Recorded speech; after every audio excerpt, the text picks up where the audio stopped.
अस्सलाम वालेकुम जी। मैं अब्दुर्रहमान आपसे मुखातिब हूँ। आज की इस वीडियो में हम हिंदुस्तानी मूवी द गोट लाइफ से मुतल्लिक बात करेंगे। यह मूवी सऊदी अरब के एक कफ़ील के खारजी लोगों के रवैये पर बनाई गई है। इस फ़िल्म में ज़ेर बहस कुल 4 किरदार हैं। इन किरदारों को नजीब, हकीम, इब्राहीम और कफ़ील के नाम से जाना जाता है। हिंदुस्तान के 2 शहरी एक ही कंपनी के वीज़ा पर वीज़ा एजेंट को तयशुदा रकम अदा करके हेल्पर के तौर पर ये सऊदी अरब आते हैं। इनका नाम नजीब और दूसरे का नाम हकीम होता है।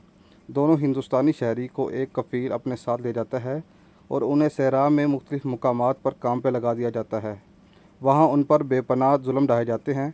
इस फ़िल्म का बुनियादी किरदार नजीब को उसका कफ़ील सहरा में बकरियों और ऊँटों को चराने का काम देता है। उसे सोने के लिए कोई जगह नहीं दी जाती, वो खुले आसमान तले ही सोता है।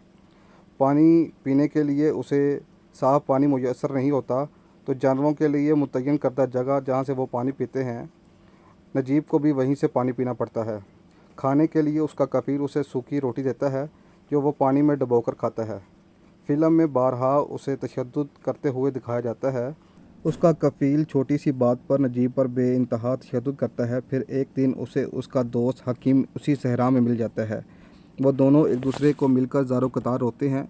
फिर चंद दिन बाद हकीम नजीब को एक ख़त के ज़रिए मालूमात पहुंचाता है। उस ख़त में हकीम अपने दोस्त नजीब को वहां से भागने का रास्ता बताता है।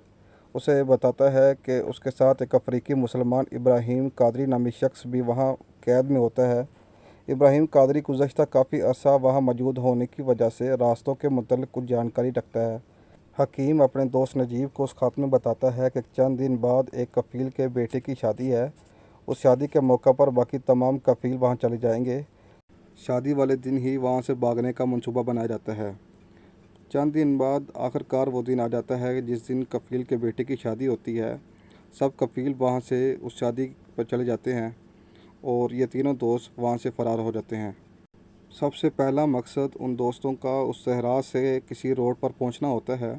सहरा से रोड तक का सफ़र काफ़ी तवील होता है और सहरा में मौजूद होने की वजह से पानी की शदीद किल्लत थी। इसलिए पानी की कमी की वजह से हकीम रास्ते में ही दम तोड़ जाता है। हकीम की मौत पर दोनों दोस्त नजीब और इब्राहीम कादरी बहुत अफसरदा होते हैं, मगर उसी लम्हे सहरा में दूर से आते तूफ़ान को देखकर इब्राहीम कादरी नजीब को वहां से लेकर भाग जाता है। कुछ फासला मज़ीद तय करने के बाद एक रात नजीब और इब्राहीम सहरा में सो जाते हैं। अगली सुबह नजीब जब उठता है तो उस जगह पर इब्राहीम कादरी मौजूद नहीं होता। नजीब काफ़ी परेशान होता है और मज़ीद आगे चलना शुरू कर देता है।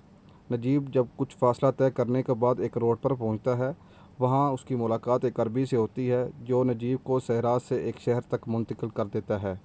वहां नजीब की मुलाकात एक हिंदुस्तानी से हुई जो उसे अपने साथ ले गया। वहां उसका इलाज किया गया और तबीयत कुछ बहाल होने पर उसे उसके ख़ानदान से रब्ता कराया गया। नजीब की वाहिद कोशिश अपने वतन वापसी की थी। इसी सिलसिले में वो पुलिस स्टेशन गया और अपने आप को उनके हवाले कर दिया।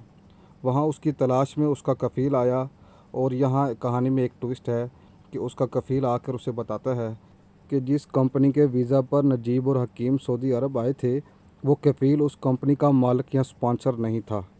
वो उन्हें धोखे से पहले दिन अपने साथ एयरपोर्ट से ले गया था, मगर उस वक्त नजीब को इस बात का फ़ायदा हुआ और उसे अपने मुल्क वापसी की इजाज़त मिल गई।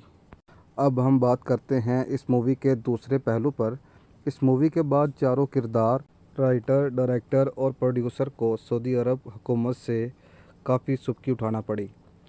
सऊदी हुकूमत ने मुतल्लिका अफराद का सऊदी अरब में दाखिला ममनू कर दिया गया और इस सिलसिले में सऊदी हुकूमत की तरफ से मोदी सरकार को भी काफ़ी सुबकी उठाना पड़ी। इस मूवी ने कुछ अरसे में ही काफ़ी बिजनेस किया और इस मूवी के डायरेक्टर और राइटर के मुताबिक ये कहानी हकीकत पर मबनी है और इससे पहले इस पर एक नावल भी लिखा गया है।